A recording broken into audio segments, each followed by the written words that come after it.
happy place, welcome. Disneyland is your land. Here age relives fond memories of the past, and here youth may savor the challenge and promise of the future. Disneyland is dedicated to the ideals, the dreams, and the hard facts that have created America, with the hope that it will be a source of joy and inspiration to all the world.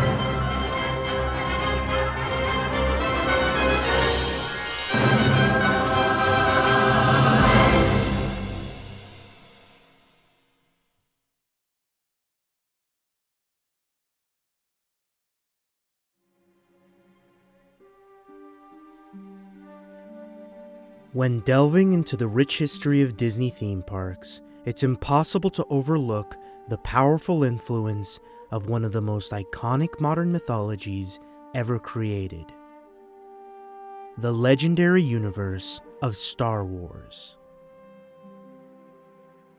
The hyperspace journey that brought the Star Wars universe to life within the Disney parks began with a groundbreaking attraction that changed Disney's storytelling and transformed the theme park experience forever. That attraction was Star Tours, a ride that married the sensation of cinema with the magic of Disney Imagineering, and whose origins are as epic and expansive as the Star Wars saga itself. An origin story that began a long time ago in a galaxy far, far away.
Our story takes us back to the American summer of 1977, when the world was about to be introduced to one of the most defining motion pictures of all time. The timing could not have been better. Throughout the 1970s, America found itself in a turbulent storm. Rocked by an energy crisis, shaken by political scandals, and divided by a war that refused to fade. The eclectic buzz of disco pulsed on radio stations while social movements surged in the streets. Even the sanctuary of the movie theater offered little escape. The films of the era mirrored the world's grim and gritty mood, capturing a society steeped in cynicism and reflecting a world that seemed to be unraveling. Whether they realized it or not, audiences were yearning desperately for something bold and imaginative to rekindle their sense of what it felt like to dream. By 1977, that sense was ignited by the singular vision of a shy, starry-eyed 33-year-old filmmaker who dreamed of telling a story set among the stars. A story that would captivate imaginations, inspire fascination, and leave a lasting impression on generations to come. His name was George Lucas, a young storyteller with a daring mission to bring a new kind of myth to life. Born and raised in Northern California, George Lucas spent his childhood immersed in comic books, science fiction programs like Flash Gordon, and, like many teenagers of the 1950s, developing an intense passion for cars. So strong was this fascination that from an early age, Lucas dreamed of becoming a race car driver. Throughout high school, he worked in and around car garages and spent most of his free time drag racing. Then one day, his life took a dramatic turn. On June 12, 1962, just days before his high school graduation, 18-year-old Lucas was involved in a devastating car accident. The crash was so violent that his vehicle rolled multiple times and wrapped around a tree, nearly uprooting it. Miraculously, Lucas had been ejected from the car before impact, thanks to a faulty racing belt he had installed himself. Though he suffered a fractured scapula and bruised lungs, this unintended quirk ultimately saved his life. The accident and the months of recovery that followed prompted Lucas to reconsider his future. He enrolled at Modesto Junior College, where he studied anthropology, sociology, and literature. It was through friends and peers there that Lucas discovered an interest in photography, which eventually led him to apply to the University of Southern California's School of Cinematic Arts in 1963 to study cinematography. Despite entering the program knowing little about filmmaking, Lucas quickly developed a deep passion for the art. While studying at USC and participating in a scholarship program at Warner Brothers, Lucas developed a passion for abstract, non-narrative filmmaking, experimenting with dynamic camera work and editing in student films like Electronic Labyrinth THX 1138, released in 1967. He formed lasting friendships with fellow filmmakers Martin Scorsese, Steven Spielberg, Brian De Palma, John Milius, and Francis Ford Coppola, the latter becoming a key mentor to Lucas. After adapting THX into a feature-length film in 1971, Lucas, openly critical of the mainstream Hollywood studio system, founded his own production company, Lucasfilm Limited. He showcased his creative talents by writing and directing the period comedy American Graffiti, which received critical acclaim in 1973. But his next project would be the one to define his career. Inspired by his love of pulp sci-fi serials, his deep fascination with mythology, philosophy, and religion, and influenced by the works of Akira Kurosawa alongside countless ancient myths and literary tales, George Lucas set out to craft a unique space fantasy saga. A timeless coming-of-age story filled with rebellion and romance, chronicling the adventures of soon-to-be popular characters like Luke Skywalker, Princess Leia, Han Solo, Obi-Wan Kenobi, Chewbacca, C-3PO, R2-D2, and of course, Darth Vader. It was these characters and the worlds they inhabited that drew millions of people to line up around the block on Memorial Day weekend in 1977. Distributed by 20th Century Fox, Star Wars was released on May 25, 1977, to a rapturous reception. With its trailblazing visual effects, a galaxy teeming with aliens from 1,000 worlds, and an enduring tale of good triumphing over evil, Star Wars captured the imagination of an entire generation, instantly becoming a global cultural phenomenon overnight. The film was incredibly successful, winning 7 Academy Awards, spawning 2 sequels, and becoming the highest-grossing film in history at the time, with over $500 million in worldwide box office sales by 1982. Star Wars didn't just become a movie series, it was a myth reborn. George Lucas had tapped into something elemental, the timeless struggle between light and dark, hope and despair. But more than that, he understood the deeper power of cinematic storytelling, its ability to heal, to inspire, and to bring people together.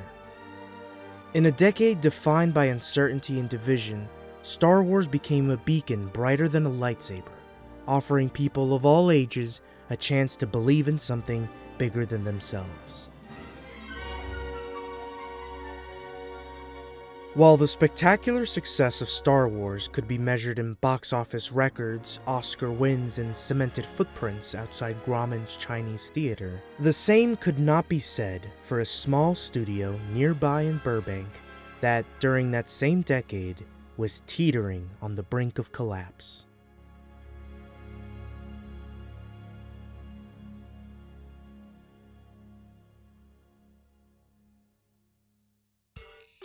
Co-founded and led by one of Hollywood's most successful mavericks, Walt Disney Productions had enjoyed decades of success and acclaim.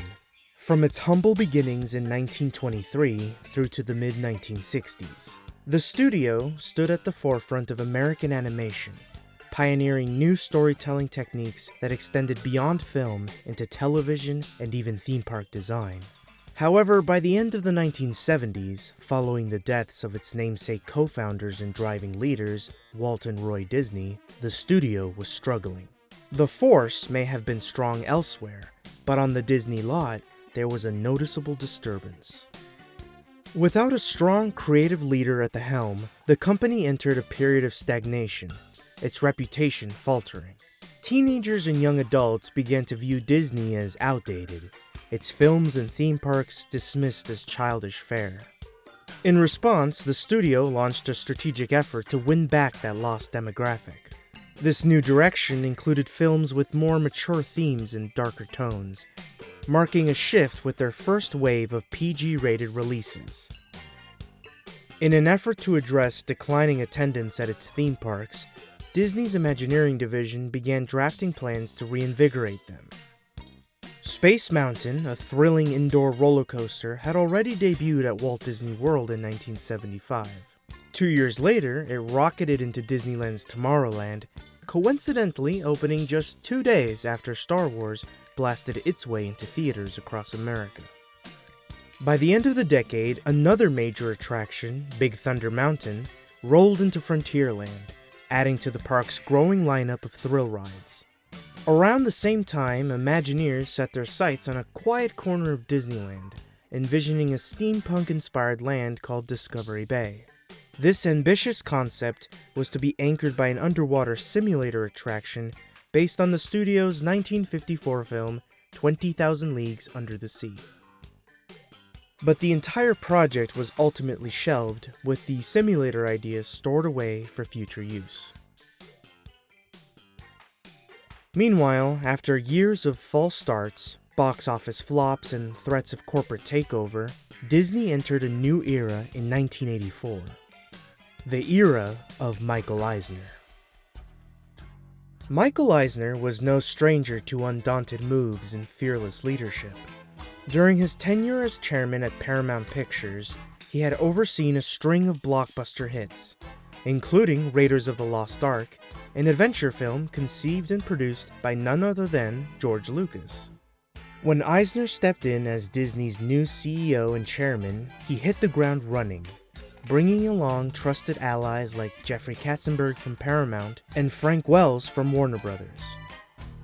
Fully aware that the company's theme parks were a major source of revenue, Eisner and Wells took a fresh look at Imagineering's projects, and, trusting their instincts, came to a clear and undeniable realization.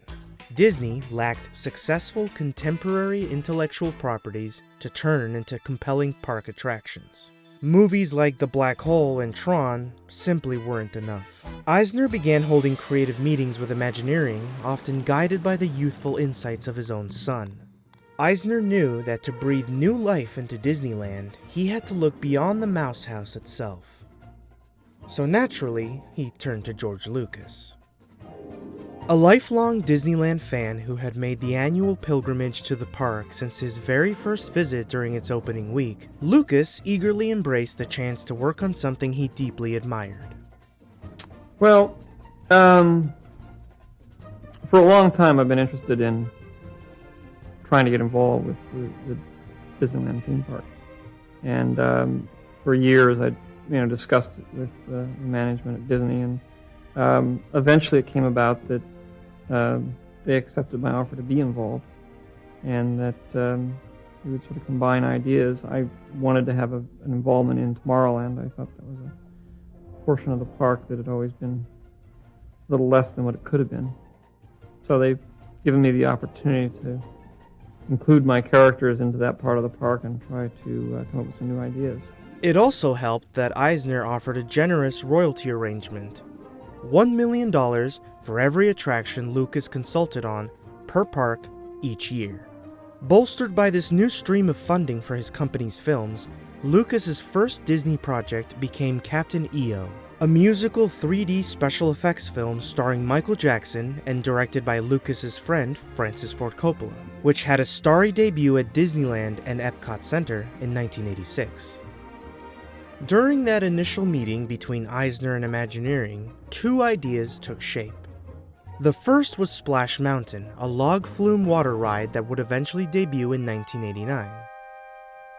The second was a Star Wars-themed indoor roller coaster conceived by Imagineer David Mumford, which would let guests choose between the light or dark side of the Force, offering a unique ride experience depending on their choice. However, at the time, this ambitious concept proved completely impractical to execute.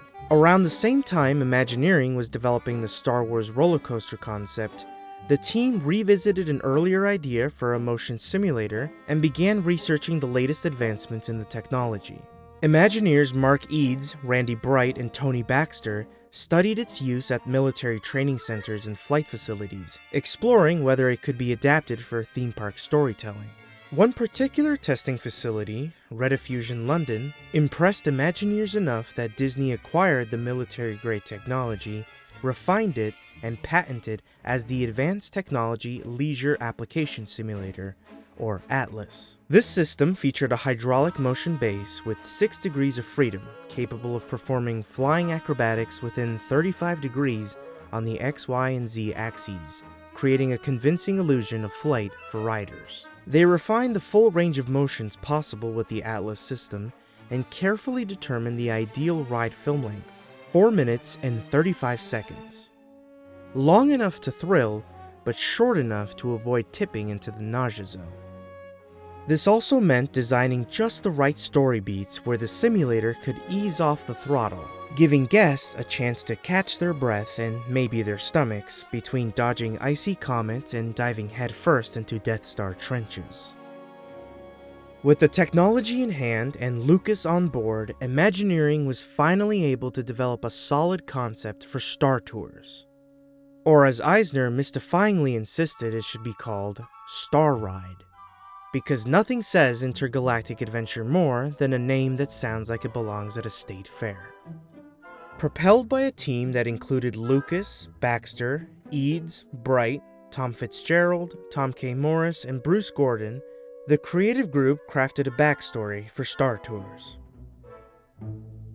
Set after the events of Return of the Jedi, the ride was centered around an intergalactic sightseeing agency, whisking space travelers on a high-speed journey across the Star Wars galaxy.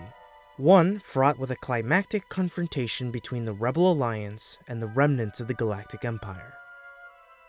Lucas believed riders needed a relatable companion for the trip.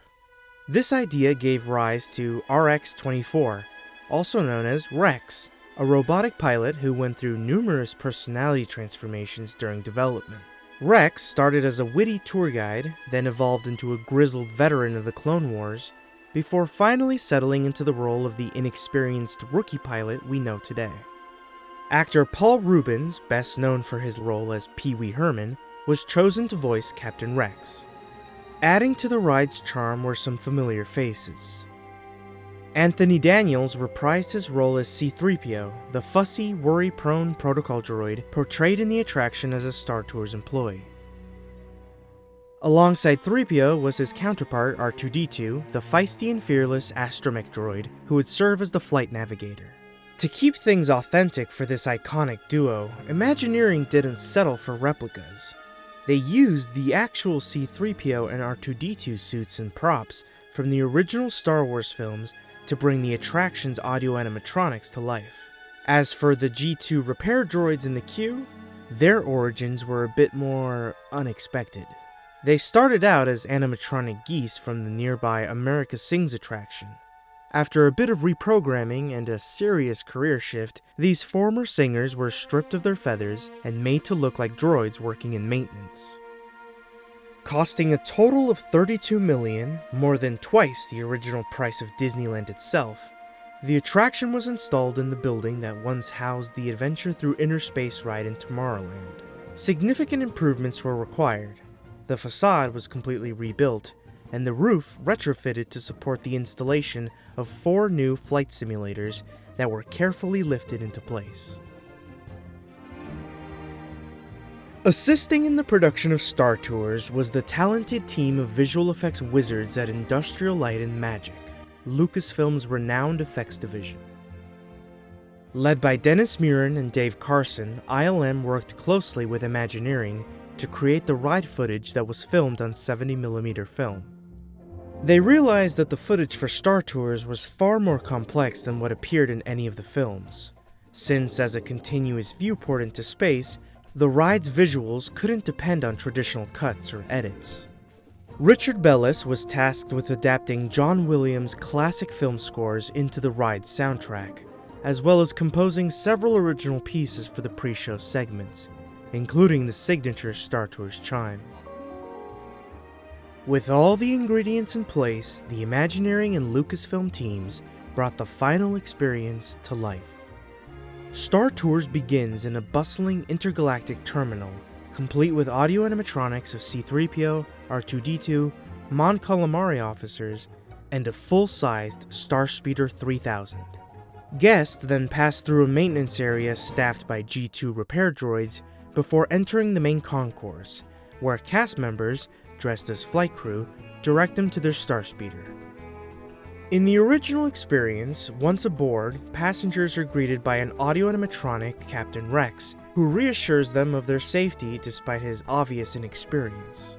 As the flight begins, Rex mistakenly steers the ship into a restricted corridor, nearly crashing into a control room. R2 initiates lightspeed, aiming for Endor, but the ship overshoots and enters a field of comets. Rex navigates through icy caverns before stumbling into a rebel assault on Imperial forces. Joining the battle, Rex, R2, and the passengers help destroy the Death Star. The Starspeeder jumps to lightspeed once more, narrowly avoiding a fuel tanker as it returns to the Star Tour spaceport. Rex bids the guests farewell, and they disembark. Finally, on January 9th, 1987, Star Tours officially opened to the public in a grand ceremony featuring Michael Eisner, George Lucas, and a host of beloved Disney and Star Wars characters.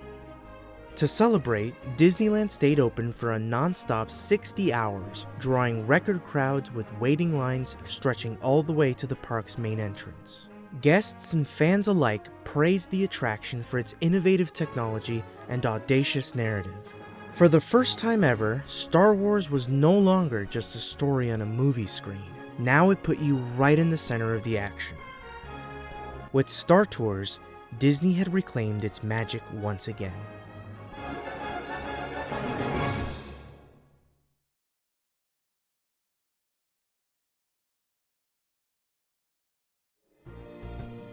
Over the next 5 years, Star Tours quickly expanded across the globe, becoming a flagship attraction at Disney parks worldwide. In 1989, new versions debuted at Tokyo Disneyland and Disney MGM Studios at Walt Disney World, followed by another opening at Disneyland Paris in 1992, solidifying the enduring appeal of the Star Wars universe. The Florida version stood out with its distinctive film backlot design that was inspired by the forest moon of Endor from Return of the Jedi, featuring an authentic Ewok village, a gift shop crafted to resemble the shield generator bunker, and a striking 1/3 scale replica of an Imperial Walker looming nearby. Curiously, when Star Tours landed in Florida, it wasn't the Atlas simulator's first appearance at Walt Disney World. Just a few months earlier, guests next door at Epcot's Wonders of Life Pavilion had already taken it for a spin on Body Wars, the park's high-energy journey through the human bloodstream. In the years that followed, both the Disney parks and Star Wars continued to evolve. New attractions and entire theme parks emerged across Disney resorts worldwide, while Star Wars introduced a new film trilogy that left its own distinct mark on a new generation of fans. However, the original choice to use 70mm film for Star Tours rather than digital eventually proved limiting. As expectations grew and technology advanced, it became increasingly clear that the attraction was due for a major upgrade. In 1998, a team of Imagineers were invited to Skywalker Ranch by George Lucas to begin developing a new version of Star Tours. At the time, Lucas was in the midst of directing Episode 1, The Phantom Menace, and presented Imagineering with the film's high-octane pod race sequence as a potential concept for the updated attraction.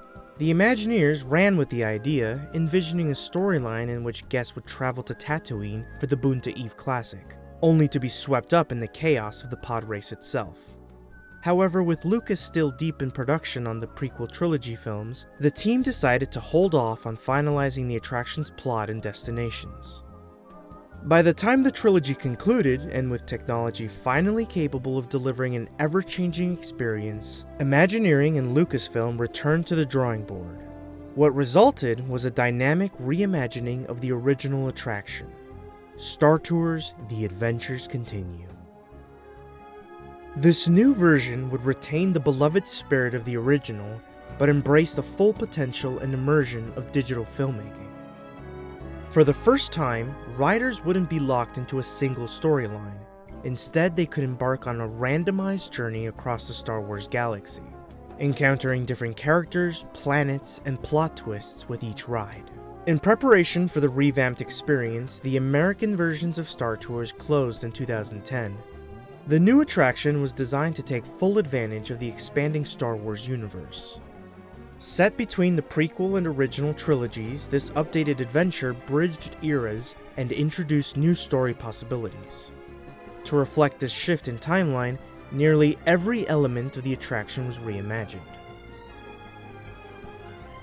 The Starspeeders were redesigned to be the Starspeeder 1000, and the entire queue area was modernized to match the updated aesthetic, complete with fresh touches on the animatronics, updated visuals, and clever nods to Star Wars lore. Returning favorites like 3PO and R2 once again played central roles, with Anthony Daniels reprising his role again, this time stepping into the pilot's seat previously occupied by Rex. Other familiar faces, or rather voices, returned as well, including James Earl Jones as Darth Vader, Frank Oz as Yoda, Tom Kane as Admiral Akbar, and D. Bradley Baker as Boba Fett. The attraction also introduced new characters, such as a charming spokesbot named Ali Sansan, voiced by Allison Janney, and G240, voiced by Patrick Warburton. As a tribute to the offbeat pilot, a malfunctioning Rex can be spotted in the queue, sputtering lines of dialogue from the original attraction. In the new story, 3PO is performing a final systems check aboard the Starspeeder when a mishap accidentally traps him in the cockpit. The ship unexpectedly launches with both 3PO and R2 aboard. Moments later, it's revealed that one of the passengers is a rebel spy being pursued by the Empire. What follows is a high-stakes journey across the galaxy to deliver the spy to safety. Along the way, riders come into a matrix of possible storylines, including a skirmish on the ice planet of Hoth, a speeder bike chase on the Wookiee planet of Kashyyyk, the Boonta Eve pod race on the desert planet of Tatooine, an underwater crash landing on Naboo, a massive space battle over the capital planet of Coruscant, or an ambush by Boba Fett in the asteroid rings of Geonosis as it's orbited by the first Death Star. The music was a collaborative effort between saga composer John Williams and Michael Giacchino. Williams adapted his themes and cues from the films to score the ride itself, while Giacchino composed original music and arrangements of John Williams' music for the pre-show and queue experience. Star Tours: The Adventures Continue made its grand debut at Disney's Hollywood Studios in Florida on May 20th, 2011, with George Lucas and Disney CEO Bob Iger headlining the ceremony. It was followed shortly after by openings at Disneyland in California on June 3rd, at Tokyo Disneyland on May 3rd, 2013, and Disneyland Paris on March 26, 2017. The attraction was praised for its cutting-edge 3D visuals, change in storyline, and most of all, its rewritability. With dozens of possible story combinations now, no two journeys are ever quite the same. The success of The Adventures Continue signaled not only the enduring power of Star Wars, but also Disney's growing commitment to keeping the galaxy far, far away, very much close to its parks. Just 1 year after the successful relaunch of Star Tours, the balance in the Force shifted again. Sparked by a fateful conversation held between Lucas and Iger on that reopening day in Florida, Disney made a historic announcement in October of 2012. It had acquired Lucasfilm for over $4 billion. With the deal came the rights to the entire Star Wars universe, its films, characters, stories, and an entire galaxy of creative potential. Star Tours continued to see new changes over the following years, incorporating even more storylines, characters, and destinations inspired by the latest Star Wars sequel trilogy, spin-off films, and television series. The acquisition marked a turning point for Disney Parks. What had once been a fruitful partnership between George Lucas and Imagineering now matured into full creative control. The promise of new films, series, and experiences gave Disney a once-in-a-generation opportunity, not just to continue integrating Star Wars into its theme parks, but to fully immerse guests in that universe on a scale never attempted by them before. And so, plans began for something far more ambitious than a single ride like Star Tours. Instead, Imagineers set out to build a fully realized, canonical location within the Star Wars galaxy. A themed land that felt alive, reactive, and wholly original. The result was Star Wars Galaxy's Edge. Set on the outer rim planet of Batuu, Galaxy's Edge transports guests not to a movie set, but to a living world where every character, sound, and sight is an authentic part of the Star Wars saga. With towering rock spires, alien marketplaces, and the opportunity to pilot the fastest hunk of junk in the galaxy, the 14-acre land became the most immersive themed environment Walt Disney Imagineering had ever designed when it opened at Disneyland and Disney's Hollywood Studios in 2019. While Galaxy's Edge represents a new frontier in immersive storytelling, its very existence was made possible by the legacy of Star Tours. Even now, to this day, with its more advanced descendant drawing crowds nearby, Star Tours continues to launch flights across the galaxy, reminding guests of where the journey of Star Wars within Disney took its first steps. Technically groundbreaking, narratively ambitious, and endlessly entertaining, Star Tours set the bar for what a film-based attraction could be, proving that a cinematic universe like Star Wars could thrive in the theme park world. Star Tours dared Imagineers to dream bigger, blending narrative, technology, and intellectual property in a way that felt seamless and thrilling. For better or for worse, it helped shift Disney theme parks from being rooted solely in their own original characters and films to embracing outside stories that had their own devoted fan bases. My life is making movies, and I like storytelling, and I've got a lot of stories that are stored up in my head that I hope to get out before my time is up. And so for me, looking at it, it's just a matter of, how can I get through all the stories in the amount of time I have left? In the end, Star Tours is far more than just a theme park ride. It marked a watershed moment in themed entertainment, a leap of faith into the cosmos that echoed the visionary brilliance of George Lucas's original masterpiece. And while new worlds continue to unfold across Disney parks, from Batuu to beyond, they can all trace their origins back to that first shaky Star Tours Flight 1401, where we were swept into a galaxy far, far away to live out our own intergalactic adventure.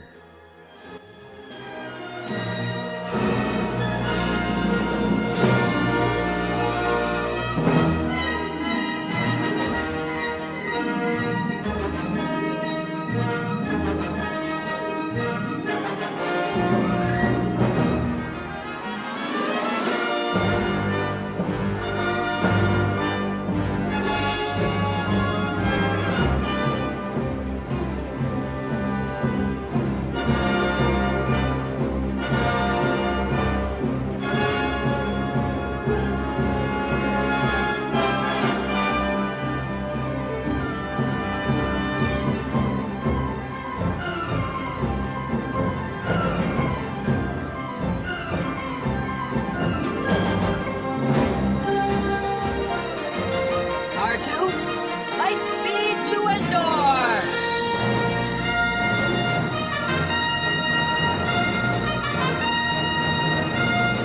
324, I'm going in. Cover me.